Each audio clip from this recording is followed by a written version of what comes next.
சோனா குருவியோட குடும்பம் ரொம்பவும் ஏழை குடும்பம். சோனா குருவிக்கு 2 சின்ன குழந்தைகள் இருந்தாங்க. அப்புறம் சோனா குருவியோட கணவரானவுக்கு கொஞ்ச நாளா எந்த வேலையும் கிடைக்கவே இல்லை. அதனால அவங்க 2 பேரும் சாப்பாட்டுக்கே ரொம்பவும் கஷ்டப்பட ஆரம்பிச்சாங்க. குக்குவோட அப்பா, நாம இப்ப ஏதாவது செஞ்சு நம்ம குழந்தைங்களோட பசிய போக்கி ஆகணும். குழந்தைங்களோட முகத்தை பார்க்க ரொம்பவும் பாவமா இருக்கு. சோனா, எனக்கு என்ன செய்யறதுனே தெரியல. இந்த மாதிரி ஒரு கஷ்டமான சூழ்நிலை நமக்கு இது வரைக்கும் வந்ததே இல்ல. எவ்வளவு முயற்சி பண்ணியும் எனக்கு ஒரு நிலையான வேலை கிடைக்கவே மாட்டேங்குது. குக்குவோட அப்பா, உங்க அண்ணன் நல்ல வசதியா தான் இருக்காரு. தயவு செய்து அவர்கிட்ட போங்க. நம்ம நிலைமைய அவர்கிட்ட எடுத்து சொல்லி கொஞ்சம் பணம் வாங்கிட்டு வாங்க. சோனா, நீ சொல்ற மாதிரியே நான் செய்யறேன். ஆனா எனக்கு என்னவோ எங்க அண்ணன் பணம் கொடுக்க சம்மதிச்சாலும் அண்ணி அதை தடுத்துருவாங்கன்னு தோணுது. நான் இன்னைக்கு அவமானப்படணும்னு இருந்தா அதை யாராலையும் மாத்த முடியாது. இப்படி சொன்ன ராணா குருவி பிறகு அங்கிருந்து கிளம்பி தன்னோட அண்ணன் வீட்டை நோக்கி பறந்து போச்சு. இப்படி போன ராணா குருவி தன்னுடைய அண்ணன் வீட்டுக்கு போய் சேர்ந்துருச்சு. அவங்க வீட்டு வாச கதவை தட்டலான்னு நினைக்கிறப்ப வீட்டுக்குள்ள ராணா குருவியோட அண்ணி தன்னோட கணவர்கிட்ட பேசிக்கிட்டு இருப்பது காதுல விழுந்தது. இங்க பாருங்க, உங்க தம்பி ராணாவுக்கு எந்த வேலையும் கிடைக்காம அவங்க குடும்பம் ரொம்பவும் கஷ்டப்படுறாங்கன்னு கேள்விப்பட்டேன். அதனால பணம் கடனா கேட்டு நம்ம வீட்டுக்கு கண்டிப்பா வருவாங்க. ஒருவேளை அப்படி வந்துட்டாங்கன்னா நாங்களே ரொம்ப கஷ்டப்படுறோம்னு சொல்லி அவங்கள திருப்பி அனுப்பிடுங்க. ஏதாவது பணம் கொடுத்தீங்க அப்புறம் எனக்கு கெட்ட கோபம் வரும். இங்க பாரு அபி, இதெல்லாம் நீ சொல்லிதான் எனக்கு தெரியுமா? நாம ஒரு தடவை கொடுக்க ஆரம்பிச்சிட்டோம்னா அப்புறம் அடிக்கடி வந்து நம்மள தொல்லை பண்ணிக்கிட்டே இருப்பாங்க. அப்படி வந்தா அவங்கள எப்படி பேசி திருப்பி அனுப்பணும்னு எனக்கு தெரியும். என்கிட்ட இருந்து அவங்களால 1 ரூபாய கூட வாங்க முடியாது. தன்னோட அண்ணனும் அண்ணியும் இப்படி பேசிக்கிறத கேட்ட ராணா குருவி கதவு தட்டி அவங்க வீட்டுக்குள்ள போச்சு. அண்ணா, நீயும் அண்ணியும் பேசினதை எல்லாம் நான் இப்போ கேட்டுக்கிட்டு தான் இருந்தேன். நான் இது வரைக்கும் அண்ணி மட்டும்தான் இப்படின்னு நினைச்சேன். ஆனா நீயும் அப்படிதானே எனக்கு இப்ப நல்லா புரிஞ்சு போச்சு. தெரிஞ்சிருச்சுல்ல, அப்புறம் ஏன் வீட்டுக்குள்ள வந்த? வாசலோட திரும்பி போக வேண்டியது தானே. எதுக்காக உள்ள வந்து எங்க நேரத்தை வீணாக்குற? பிறகு ராணா குருவி எதுவுமே பேசாம அந்த இடத்தை விட்டு கிளம்பி தன்னோட வீட்டுக்கு பறந்து போச்சு. ராணா குருவி வீட்டுக்கு வந்ததை பார்த்த சோனா குருவி ரொம்பவும் ஆர்வமா பேச ஆரம்பிச்சது. குக்குவோட அப்பா, போன விஷயம் என்னாச்சு? உங்க அண்ணன் பணம் கொடுத்தாரா? சோனா, என் அண்ணனோட உண்மையான முகம் எனக்கு இன்னைக்குதான் தெரிஞ்சது. அவ்வளவு தூரம் போய் அவங்க கிட்ட அவமானப்பட்டு வந்ததுதான் மிச்சம். இதுக்கப்புறம் எனக்கு அண்ணன் தம்பின்னு யாருமே கிடையாது. குக்குவோட அப்பா, என்ன மன்னிச்சிடுங்க. நான் தான் உங்களை வலுக்கட்டாயப்படுத்தி அனுப்பிவிட்டேன். நம்ம பட்னியா கடந்து உயிரை விட்டாலும் கவலை இல்லை. இதுக்கப்புறம் அவங்க வீட்டு வாசல் நம்ம என்னைக்குமே மிதிக்க கூடாது. இப்படி பேசிக்கிட்டு ராணா குருவும் சோனா குருவும் தங்களுடைய கஷ்டமான நிலைமை நினைச்சு இப்படியே அழுதுகிட்டு இருந்தாங்க. மறுநாள் வேலை தேடி போன ராணா குருவி சாயங்காலமா வீட்டுக்கு திரும்பிச்சு. குக்குவோட அப்பா, வேலை கிடைச்சதா? சோனா, எனக்கு ஜம்ஜமோட தோட்டத்துல வேலை கிடைச்சிருக்கு. ஆனா சம்பளம் தான் ரொம்பவும் குறைச்சலா இருக்கு. அதனாலதான் அந்த வேலைய பாப்போமா வேண்டாமான்னு யோசிச்சுக்கிட்டு இருக்கேன். குக்குவோட அப்பா, சம்பளம் கொஞ்சமா இருந்தா பரவாயில்ல, நீங்க அந்த வேலைக்கு போங்க. நாளையில இருந்து நானும் ஏதாவது வேலைக்கு போறேன். நம்ம 2 பேரும் சம்பாதிக்க ஆரம்பிச்சா சீக்கிரமே நம்ம கஷ்டங்கள் தீந்துரும்னு எனக்கு நம்பிக்கை இருக்கு. இப்படி சொன்ன சோனா குருவி மறுநாள் வேலை தேடி வெளியில போச்சு. இப்படி வேலை தேடி போன இடத்துல புறாவை சந்திச்சது. சோனா, எனக்கு தெரிஞ்ச இடத்துல ஒரு வேலை இருக்கு. ஆனா அந்த வேலை கொஞ்சம் கஷ்டமா இருக்கும். புறான்னா, எந்த வேலையா இருந்தாலும் சரி, நான் செய்யறதுக்கு தயாரா இருக்கேன். என்னை எப்படியாவது இந்த வேலையில சேர்த்து விடுங்க. சோனா, நீ இவ்வளவு தூரம் கேட்கறதுக்காக நான் கண்டிப்பா உன்னை அந்த வேலையில சேர்த்து விடுறேன். இப்படி சொன்ன புறா பிறகு சோனா குருவி அழைச்சுக்கிட்டு காலுக்காகத்தை பார்க்க பறந்து போச்சு. இங்க பாரு புறா, என்னை பத்தி உனக்கு தெரியும். நான் வேலையில ரொம்பவும் கண்டிப்பா இருப்பேன். நான் ரொம்ப களைச்சு போயிட்டேன், கொஞ்சம் உக்காந்து ஓய்வு எடுத்துக்கிறேன். இப்படி எல்லாம் என்கிட்ட கேட்கவே கூடாது. காலையில 9 மணிக்கு வந்தா சாயங்காலம் 6 மணி வரைக்கும் வேலை செஞ்சுக்கிட்டே இருக்கணும். காலுக்காகம் போட்ட கண்டிஷன் எல்லாத்துக்கும் ஒத்துக்கிட்ட சோனா குருவி பிறகு அங்கிருந்து சந்தோஷமா தன்னோட வீட்டுக்கு பறந்து போச்சு. சோனா, நீ வேலைக்கு போறப்ப நம்ம குழந்தைகளை என்ன பண்ணுவ? இவங்களை வீட்டுல தனியாவும் விட்டுட்டு போக முடியாது. அது எனக்கு தெரியும் குக்குவோட அப்பா. நான் அவங்கள என் கூட நான் வேலை பார்க்குற இடத்துக்கு அழைச்சிட்டு போய் அவங்கள ஒரு பாதுகாப்பா ஒரு ஓரமா உட்கார வைக்கிறேன். இப்படி சொன்ன சோனா குருவி பிறகு தன்னோட 2 சின்ன குழந்தைங்களையும் தூக்கிட்டு வேலை பார்க்குற இடத்துக்கு பறந்து போச்சு. என்ன சொன்னா வேலை பார்க்குற இடத்துக்கு குழந்தைகளை அழைச்சிக்கிட்டு வந்திருக்க. இப்ப நீ குழந்தைகளை கவனிச்சுப்பியா இல்ல வேலை பார்ப்பியா? ஐயா, இந்த 2 குழந்தைங்களையும் நான் ஒரு ஓரமா உட்கார வச்சுக்கிறேன். அவங்க பத்திரமா அங்கேயே இருப்பாங்க. இவங்களால நான் வேலை பார்க்கறதுக்கு எந்த குறையும் வராது. எப்படியோ எனக்கு தேவை. வாங்குற சம்பளத்துக்கு நீ முழுசா வேலை செய்யணும், அவ்வளவுதான். இங்க பாரு, இன்னைக்கு சாயங்காலத்துக்குள்ள கீழே கிடக்கிற இந்த மண்ணு எல்லாத்தையும் மாடியில கொண்டு போய் கொட்டி முடிக்கணும். பிறகு சோனா குருவி குழந்தைகள் 2 பேரையும் ஒரு ஓரமா உட்கார வச்சுட்டு வேலை செய்ய ஆரம்பிச்சது. சோனா குருவி காலையில வேலை செய்ய ஆரம்பிச்சது. இப்ப மதியானம் ஆயிடுச்சு. அந்த சமயத்துல காலுக்காக ஒரு ஓரமா உட்காந்து இளநீர் குடிச்சுக்கிட்டு இருந்தது. சோனா குருவியோட குழந்தைகள் 2 பேரும் காலுக்காக இளநீர் குடிச்சிட்டு இருக்கத பார்த்தாங்க. உடனே அவங்களுக்கும் இளநீர் குடிக்க ஆசை வந்தது. அம்மா அம்மா, அந்த அங்கிள் என்னமோ குடிக்கிறாரு பாருங்க, அது எனக்கும் வேணும். இங்க பாருங்க, காகங்கள் குடிக்கிறத நீங்க எல்லாம் குடிக்க கூடாது. அது பெரிய பறவைகள் மட்டும்தான் குடிக்கணும். என்ன இங்க பேச்சு நடந்துகிட்டு இருக்கு? சீக்கிரம் சீக்கிரம் பேச்சை நிறுத்திட்டு வேலை செய்ய ஆரம்பிங்க. காலுக்காக இப்படி கத்தன உடனே சோனா குருவி தலையில மண் சுமந்து நடக்க ஆரம்பிச்சது. பிறகு காலுக்காக அந்த இளநீரை குடிச்சிட்டு அதை தூக்கி தூரமா போட்டது. உடனே சோனா குருவியோட குழந்தைகள் 2 பேரும் மீதி இருந்த கொஞ்சம் இளநீரை குடிச்சு பார்த்தாங்க. ஆஹா, இந்த இளநீர் எவ்வளவு சுவையா இருக்கு. குக்கு, இத நம்ம வீட்டுக்கு எடுத்துக்கிட்டு போவோம். வீட்டுக்கு எடுத்துக்கிட்டு போய் இத குழி தோண்டி புதைச்சா இதுல இருந்து இதே மாதிரி நிறைய காய்கள் வரும். பிறகு இன்னைக்கு சாயங்காலம் வீட்டுக்கு போகும்போது குக்குவும் பியூட்டியும் அந்த இளநீர் ஓட்டையும் தூக்கிட்டு போனாங்க. இங்க பாருங்க குழந்தைகளா, இத புதைச்சு வச்சா கண்டிப்பா தென்னை மரம் வராது. நீங்க அப்புறம் ஏமாந்துடுவீங்க. இல்லம்மா, கண்டிப்பா தென்னை மரம் வரும். அதுல இந்த மாதிரி காய்கள் நிறைய காய்க்கும். இப்படி பேசின குழந்தைங்க 2 பேரும் பிறகு ஒரு குழியை தோண்டி அந்த குழியில காலுக்காக குடிச்சிட்டு போட்ட இளநீர் ஓட புதைச்சு வச்சாங்க. பிறகு எல்லாரும் இரவு உணவு சாப்பிட்டுட்டு தங்களுடைய கூட்டுல படுத்து தூங்கினாங்க. மறுநாள் காலையில வாசக்கதவு யாரோ தட்டுற சத்தம் கேட்டது. சோனா குருவி அவசரமா எழுந்து வாசலுக்கு போனப்ப அங்க 2 பறவைகள் நின்னுகிட்டு இருந்தாங்க. நீங்க யாரு? உங்களுக்கு என்ன வேணும்? சோனா, எங்களுக்கு 2 இளநீர் வேணும். என்ன விலைன்னு சொல்லு. இளநீரா? இளநீர் எங்க கிட்ட ஏது? உங்களுக்கு வேணும்னா மார்க்கெட்டுக்கு போய் வாங்குங்க. வேற எங்கேயும் உங்களுக்கு இளநீர் கிடைக்காது. என்ன சோனா, வீட்டு வாசல்ல மரத்தை வச்சுக்கிட்டு இப்படி பேசுற? பறவைகள் இப்படி சொன்னதுக்கு அப்புறம் தான் சோனா குருவி தன்னோட வீட்டு வாசல பார்த்தது. இப்படி பார்த்த சோனா குருவிக்கு அதிர்ச்சியில மயக்கமே வர மாதிரி ஆயிடுச்சு. குக்குவும் பியூட்டியும் நேத்து அந்த இளநீர் கூட புதைச்சு வச்ச இடத்துல இப்போ ஒரு பெரிய தென்னை மரம் வளர்ந்து வந்து அதுல நிறைய இளநீர் காய்ச்சி தொங்கிக்கிட்டு இருந்தது. உடனே சோனா குருவி எல்லாரையும் எழுப்பி வெளியில அழைச்சிட்டு வந்தது. இளநீரை பார்த்த குக்குவும் பியூட்டியும் சந்தோஷத்துல துள்ளி துள்ளி குதிச்சாங்க. உடனே பியூட்டியும் குக்குவும் தங்களோட ஆசை தீர இளநீரை வெட்டி வெட்டி குடிச்சாங்க. இங்க பாருங்க குழந்தைங்களா, நீங்க எவ்வளவு வேணாலும் இந்த மரத்துல உள்ள காய்களை பறிச்சுக்கிட்டே இருக்கலாம். அது ஒரு நாளும் குறையாது. நீங்க பறிக்க பறிக்க மறுபடியும் மறுபடியும் வந்துகிட்டே இருக்கும். உடனே சோனா குருவியும் ராணா குருவியும் வேலைக்கு போறதை விட்டுட்டு இளநீரை பறிச்சு கொண்டு போய் மார்க்கெட்ல விற்க ஆரம்பிச்சாங்க. இப்போ கொஞ்சம் கொஞ்சமா சோனா குருவி குடும்பத்துல இருந்த கஷ்டம் எல்லாம் போய் அவங்க இப்ப நல்ல நிலைமைக்கு வந்துட்டாங்க. சோனா குருவியோட குடும்பம் இப்ப ரொம்ப மகிழ்ச்சியாவும் சந்தோஷமாவும் இருந்தது. இப்படியே சில நாட்கள் நகர்ந்துச்சு. இந்த விஷயத்தை கேள்விப்பட்ட ராணா குருவியோட அண்ணனும் அண்ணியும் ஒரு நாள் ராத்திரி இளநீரை திருட்டுத்தனமா பறிக்கிறதுக்காக அந்த தென்னை மரத்துக்கிட்ட வந்தாங்க. அவங்களோட திருட்டு புத்திய புரிஞ்சுக்கிட்ட அந்த தென்னை மரம் அவங்க 2 பேரையும் அடி அடின்னு அடிச்சு தலைக்கீழா தொங்க விட்டுடுச்சு. விட்டுடு, தென்னை மரமே, தென்னை மரமே, எங்களை விட்டுடு. எங்களை விட்டுடு. அவங்க 2 பேரும் கத்தன சத்தத்தை கேட்டுட்டு ராணா குருவியும் சோனா குருவியும் கண் விழிச்சு வெளியில வந்தாங்க. ஆமா, நீங்க 2 பேரும் எதுக்காக இங்க வந்தீங்க? ராணா, சோனா, நீங்க 2 பேரும் எங்களை காப்பாத்துங்க.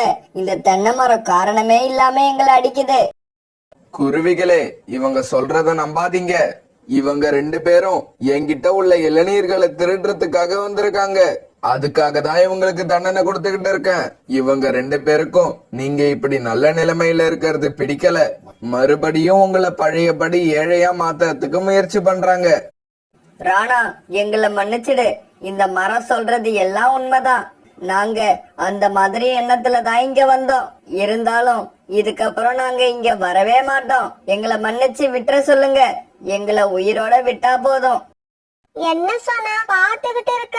இதுக்கப்புறம் நாங்க சத்தியமா உங்க விஷயத்துல தலையிடவே மாட்டோம். இந்த ஒரு தடவை மட்டும் எங்களை மன்னிச்சு விட்டுட சொல்லு. பிறகு சோனா குருவிக்கு அவங்க 2 பேரையும் பார்க்க பாவமா இருந்ததால அவங்கள மன்னிச்சு விட சொல்லுச்சு. இங்க பாருங்க, நீங்க 2 பேரும் மறுபடியும் ஏதாவது கெட்ட எண்ணத்தோட இங்க வந்தீங்கன்னா யாரு சொன்னாலும் கேட்க மாட்டேன், உங்களை அடிச்சு கொன்னுடுவேன்.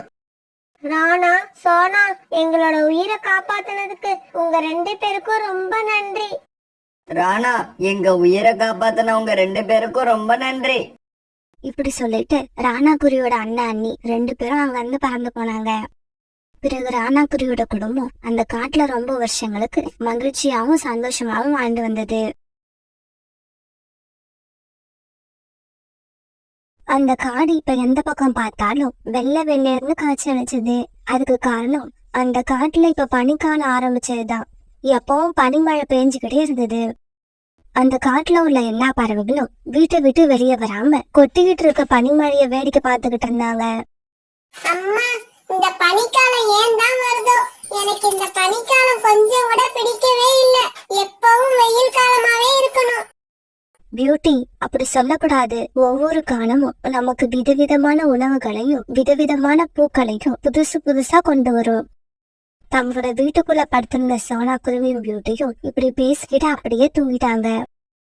மறுநாள் காலையில ரீட்டா கிளி தண்ணீர் குடிக்கிறதுக்காக நதி பக்கம் பறந்து போச்சு. நதியோட நீர் கண்ணாடி மாதிரி உறைஞ்சு போயிருக்கிறத பார்த்துட்டு ரொம்பவும் அதிர்ச்சி ஆயிடுச்சு. நதியோட தண்ணி எல்லாம் ஐஸ் கட்டியா மாறிடுச்சு. எல்லாரும் வாங்க, எல்லாரும் வாங்க. ரீட்டா கிளி இப்படி சத்தம் போட்டு கத்தின உடனே அந்த சத்தத்தை கேட்டு புறா, சோனா குருவி எல்லாரும் அங்க வந்தாங்க. இப்ப வரைக்கும் நமக்கு உணவு கிடைக்கிறது தான் பிரச்சனையா இருந்தது. இதுக்கப்புறம் குடிக்க தண்ணி கூட கிடைக்காது. நம்ம காட்டுல இருந்ததே ஒரு நதி, அதுவும் இப்படி மாறிடுச்சு. சோனா, எத்தனை நதி இருந்தாலும் இந்த காலத்துல எல்லாமே இப்படி ஐஸ் கட்டியா தான் மாறி போயிடும். இப்படி பேசிக்கிட்ட இவங்க பிறகு தண்ணீர் குடிக்கிறதுக்காக அருவிக்கரைக்கு பறந்து போனாங்க. ஆனா பாவம், இவங்க போனப்ப அந்த அருவியும் ஐஸ் கட்டியா உறைஞ்சு போயிருந்தது. அதனால இதுக்கப்புறம் குடிநீருக்கு என்ன பண்றதுன்னு தெரியாம ரொம்பவும் கவலைப்பட்டாங்க. புறான்னா, எங்க அம்மா வீட்ல இருந்து ரொம்ப தூரம் தள்ளி ஒரு அருவி இருக்கு. அந்த அருவிக்கு பேர் வெந்நீர் அருவி. அந்த அருவி நீர் எப்பவும் சூடாவே இருக்கும். நான் சின்ன வயசுல அங்க போயிருக்கேன். வாங்க, இப்ப அங்க போய் நம்ம தண்ணி குடிச்சிட்டு வரலாம். சோனா, அந்த அருவிக்கு நாம போய் சேர்றதுக்கே 2 நாள் ஆயிடும். அங்க போய் சேர்றதுக்குள்ள நாம நாக்கு வறண்டு செத்துருவோம். ஆமா, ரீட்டா சொல்றது உண்மைதான். அவ்வளவு தூரத்துல உள்ள அருவிக்கு நாம தினமும் போய் வந்துகிட்டு இருக்க முடியாது. இப்படி பேசிக்கிட்ட பறவைகள் எல்லாரும் பிறகு தண்ணீர் குடிக்காமலேயே தங்களுடைய வீடுகளுக்கு திரும்பி வந்தாங்க. காலுஜி, உங்களுக்கு விஷயம் தெரியுமா? நம்ம காட்டுல உள்ள நதி, அருவி, இப்படி தண்ணீர் உள்ள இடம் எல்லாமே ஐஸ் கட்டியா மாறிடுச்சான். இதனால நம்ம காட்டுல உள்ள எல்லா பறவைகளும் ரொம்ப குழப்பத்துல இருக்காங்க. கோரி, எல்லா பறவைகளும் குழப்பத்துல இருக்கிறது உண்மைதான். ஆனா இப்படி குழப்பமான சமயத்துலதான் நாம பணம் சம்பாதிக்க ஏதாவது வழி கிடைக்குதான்னு பாக்கணும். காலுஜி, நீங்க சொல்றது எனக்கு எதுவும் புரியல. குடிக்கவே தண்ணி கிடைக்கல. இந்த நிலைமையில நாம எப்படி பணம் சம்பாதிக்க முடியும்? கோரி, எங்க மாமா வாழ்ற காட்டுல ஒருத்தர் வாட்டர் டேங்கர் வாடகைக்கு விட்டுக்கிட்டு இருக்காரு. மாமா கிட்ட சொல்லி ஒரு டேங்கரை நம்ம வாடகைக்கு எடுத்துக்கிட்டு வந்து அப்புறம் வெந்நீர் அருவிக்கு போய் அதுல தண்ணி பிடிச்சுக்கிட்டு வந்து நம்ம காட்டுல கூடுதலா விளைவிச்சு விப்போம். காலுஜி, உங்க மூளையே மூளை. நம்ம காட்டுல உள்ள பறவைகள் நம்ம கிட்ட எப்படி இருந்தாலும் தண்ணி வாங்கிதான் ஆகணும். அப்படி வாங்கலன்னா அவங்க தண்ணீர் குடிக்காம தாகத்துல செத்துருவாங்க. நாம என்ன விலைக்கு கொடுத்தாலும் அதை வாங்குறத தவிர அவங்களுக்கு வேற வழி இல்ல. பிறகு மறுநாள் காலுக்காக தன்னோட மாமாவை பார்க்க அவர் வாழற காட்டுக்கு பறந்து போச்சு. மாமாஜி, எனக்கு எப்படியாவது வாட்டர் டேங்கர் ஒண்ணு வாடகைக்கு எடுத்து கொடுங்க. வாட்டர் டேங்கர் வாடகைக்கு வேணுமா? டேய் காலு, அதை வச்சு நீ என்னடா பண்ண போற? மாமாஜி, எங்க காட்டுல இருக்கிற நதியும் அருவியும் ஐஸ் கட்டியா மாறிடுச்சு. அதனால வெந்நீர் அருவியிலிருந்து தண்ணீர் எடுத்துக்கிட்டு போய் எங்க காட்டுல உள்ள பறவைங்க கிட்ட வியாபாரம் பண்ண போறேன். டேய் காலு, நீ இப்படி வியாபாரம் பண்ண ஆரம்பிச்சீன்னா கூடிய சீக்கிரம் பணக்காரனா மாறிடுவ. அப்புறம் அதுக்கு உதவி பண்ணுன இந்த மாமாவை மறந்துடாத. எப்பவும் ஞாபகம் வச்சுக்க. கிடைக்கிற லாபத்துல எனக்கும் கொஞ்சம் பங்கு கொடு. மாமாஜி, உங்களுக்கு இல்லாததா? லாபம் வரட்டும், உங்களை கூப்பிட்டு உங்களுக்கான பங்கு கொடுத்துடுறேன்.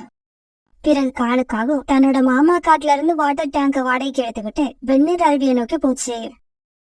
பிறகு வெந்நீர் அருவியில இருந்து டேங்கர்ல தண்ணீர் பிடிச்சுக்கிட்டு மறுபடியும் தன்னோட காட்டுக்கே திரும்பி வந்தது. காலுஜி வந்துட்டீங்களா? எவ்வளவு நேரமா நான் உங்களுக்காக காத்திருக்கிறது. கோரி, ஒரு வாளி தண்ணி 100 ரூபான்னு பிக்ஸ் பண்ணிருக்கேன். அதுக்கு குறைச்சி யாருக்கும் கொடுத்துடாத. அப்புறம் கூட்டம் எப்படி வருதுன்னு பாத்துக்கிட்டு விலையை இன்னும் அதிகமாக்குவோம். சூடான தண்ணீர், சுவையான தண்ணீர், தண்ணீரே கிடைக்காத காட்டுக்கு தண்ணீர் எடுத்துக்கிட்டு வந்திருக்கோம். எல்லாரும் சீக்கிரம் வந்து வாங்கிக்கிட்டு போங்க. தங்களுடைய காட்டுக்கு குடிநீர் லாரி வந்தது கேள்விப்பட்டு எல்லா பறவைகளும் ரொம்ப சந்தோஷமானாங்க. அம்மா அம்மா, தண்ணி லாரி வந்திருக்கு. சீக்கிரம் போய் தண்ணி பிடிச்சுக்கிட்டு வாங்க. எனக்கு ரொம்ப தாகமா இருக்கு. ரீட்டா, அங்க பாரு, காகங்கள் தண்ணி லாரி எடுத்துக்கிட்டு வந்திருக்காங்க. சீக்கிரமா வாளியை எடுத்துக்கிட்டு போய் தண்ணி பிடிச்சிட்டு வா. கோரிக்காகத்தோட சத்தத்தை கேட்ட எல்லா பறவைகளும் வாளியை எடுத்துக்கிட்டு தண்ணி லாரி கிட்ட வந்து சேர்ந்தாங்க. ஆளு கோரி, நீங்க 2 பேரும் எங்களோட கஷ்டத்தை தெரிஞ்சு ஒரு அருமையான வேலை பண்ணிருக்கீங்க. இந்த காட்டை விட்டுட்டு வேற எந்த காட்டுக்கு போகலான்னு யோசனையில இருந்தோம். இதுக்கப்புறம் எங்கேயும் போக தேவையில்லை. காலு, கோரி, மத்த பறவைகளுக்கு பயன்படுற மாதிரி இப்பதான் ஒரு காரியம் பண்ணிருக்கீங்க. இங்க பாருங்க பறவைகளே, நாங்க என்னமோ இந்த தண்ணிய ஓசியில கொடுக்க போறோம்னு நினைச்சு ரொம்ப சந்தோஷப்படாதீங்க. ஒரு வாளி தண்ணீரோட விலை 100 ரூபாய். 100 ரூபாய் இருக்கிறவங்க வாங்குங்க, இல்லாதவங்க தலையில வாளிய கவுத்துக்கிட்டு அப்படியே போயிடுங்க. இந்த பனிக்காலத்துல உங்களுக்கு சூடான தண்ணியை யார் கொண்டு வந்து கொடுப்பா? அதுக்காக நீங்க 100 ரூபாய் கொடுக்கறது ஒன்னும் தப்பு இல்ல. காலண்ணா, விலை அதிகமா கம்மியாங்கிறது இப்ப பிரச்சனை இல்ல. நீங்க கேட்ட 100 ரூபாய வாங்கிக்கிங்க. ஆனா எங்களுக்கு தினமும் இதே மாதிரி தண்ணி கொண்டு வந்து கொடுத்துருங்க.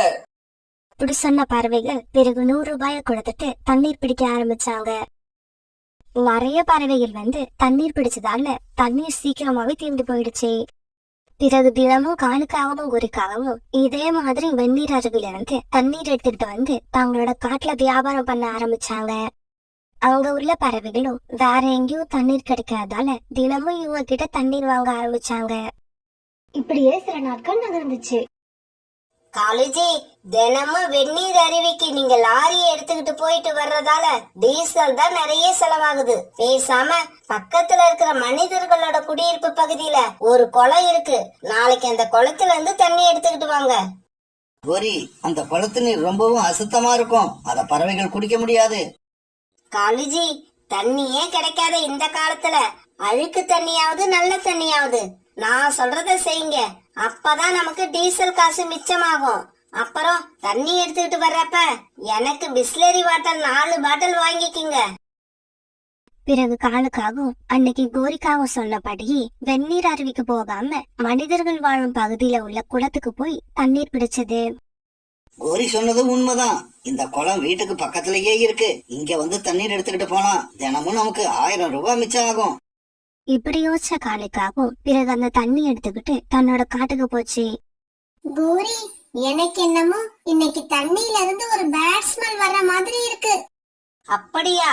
உன் பக்கத்துல நிக்கிற புறாவை கொஞ்சம் தள்ளி நிக்க சொல்லு. எனக்கு என்னவோ புறா கிட்ட இருந்து தான் இந்த ஸ்மெல் வர்ற மாதிரி இருக்கு. அது வேற ஒண்ணும் இல்ல கோரி, குடிக்க தண்ணீர் கிடைக்கிறதே கஷ்டமா இருக்கு. அதனால இந்த பறவைகள் எல்லாம் ரொம்ப நாளா குளிக்காம இருக்காங்கன்னு நினைக்கிறேன். இப்படி சொல்லிட்டு காலுவும் கோரியும் விழுந்து விழுந்து சிரிச்சாங்க. காலண்ணா, உண்மையாவே தண்ணீர் இன்னைக்கு பழைய மாதிரி இல்ல. பாருங்க, இஷ்டம் உள்ளவங்க மட்டும் வாங்கிட்டு போங்க, இஷ்டம் இல்லாதவங்க வாங்க வேண்டாம். நாங்க யாரையும் வாங்கியே ஆகணும்னு கட்டாயப்படுத்தல. கோரிக்காக இப்படி சொன்ன உடனே வேற வழி இல்லாத பறவைகள் அந்த குளத்து நீரையே 100 ரூபாய் கொடுத்து வாங்கிட்டு போனாங்க. காலேஜி, பாத்தீங்களா? இவ்வளவு நாளா ரொம்ப தூரம் போய் நீங்க தண்ணி எடுத்துட்டு வந்து காசை வேஸ்ட் பண்ணிட்டீங்க. ஒவ்வொரு வேலைக்கும் ஷார்ட்கட்னு ஒண்ணு இருக்கு. அத நாம தான் தேடி கண்டுபிடிக்கணும். அன்னைக்கு ராத்திரி சானா குருவியும் பியூட்டியும் தங்களோட வீட்டுல படுத்து தூங்கிட்டு இருந்தாங்க. சுத்தமில்லாத குளத்து நீரை குடிச்சதால சானா குருவி பியூட்டி 2 பேருக்குமே வயிற்று வலி வர ஆரம்பிச்சது. அம்மா அம்மா, எனக்கு வயிற்று வலிக்குது. பியூட்டி, அம்மாவுக்கு கூட வயிற்று வலிக்குது. இந்த காகங்கள் கொண்டு வந்த தண்ணி சுத்தமில்லாத தண்ணின்னு நினைக்கிறேன். ரீட்டா கிளி வீட்லயும் ரீட்டா கிளி ராக்கி கிளி 2 பேருமே வயிற்று வலி வந்து தூங்கவே இல்லை. என்னங்க வயிற்று வலிக்குதுன்னு சொல்றேன், பேசாம உட்கார்ந்து இருக்கீங்க. ராணி, எனக்கும் வயித்த வலிக்குது, அதனாலதான் பேசாம உக்காந்துருக்கேன். நீயும் வாய மூடிக்கிட்டு உக்காரு. பிறகு காலையில எல்லா பறவைகளும் ஒன்னா சேர்ந்தாங்க. இந்த காகங்கள் நேத்து கொண்டு வந்த தண்ணீராலதான் நமக்கு இப்படி ஆயிடுச்சுன்னு நினைக்கிறேன். ஆமா, அதுதான் உண்மையா இருக்கணும். இந்த காகங்கள் இந்த தண்ணீரை எங்க இருந்து கொண்டு வராங்கன்னு தெரியல. இந்த தண்ணி எங்க இருந்து வருதுன்னு இன்னைக்கே கண்டுபிடிச்சிடுவோம். பிறகு அன்னைக்கு காலுக்காகத்தை ஃபாலோ பண்ணிக்கிட்டு போன சோனா குருவியும் புறாவும் குளத்துல இருந்து காலுக்காகம் தண்ணீர் எடுக்கிறத பாத்துட்டாங்க. சோனா, உண்மை என்னன்னு இப்ப நமக்கு தெரிஞ்சு போயிடுச்சு. சீக்கிரமா வா, இத சொல்ல வேண்டிய இடத்துல சொல்லியாகணும். இப்படி பேசிக்கிட்டு சோனா குருவியும் புறாவும் நேரா அரண்மனைக்கு பறந்து போனாங்க. பருந்து மகாராஜாவை பார்த்து நடந்தது எல்லாத்தையும் சொன்னாங்க. காகங்கள் கொண்டு வந்த தண்ணீரோட சாம்பிள் இதுல இருக்கு மகாராஜா. மந்திரி, இந்த தண்ணீரை நம்ம லேபிள கொடுத்து பரிசோதனை பண்ண சொல்லுங்க. கொஞ்ச நேரம் கழிச்சு மந்திரி மறுபடியும் அரண்மனைக்கு வந்தாரு. மகாராஜா, இந்த தண்ணீர்ல காலராவை உண்டாக்கக்கூடிய கிருமிகள் இருக்கு. அந்த காகங்கள் ஒரு வாளி தண்ணீரை 100 ரூபாய்க்கு விற்கிறாங்கன்னு ஏற்கனவே எனக்கு ரிப்போர்ட் வந்துச்சு. இருந்தாலும் தண்ணீர் கிடைக்காத காலத்துல நல்ல தண்ணீரை கொண்டு வந்து கொடுக்கறாங்கன்னு நினைச்சு பேசாம இருந்தேன். இதுக்கப்புறம் அந்த காகங்களை நான் பாத்துக்கிறேன்.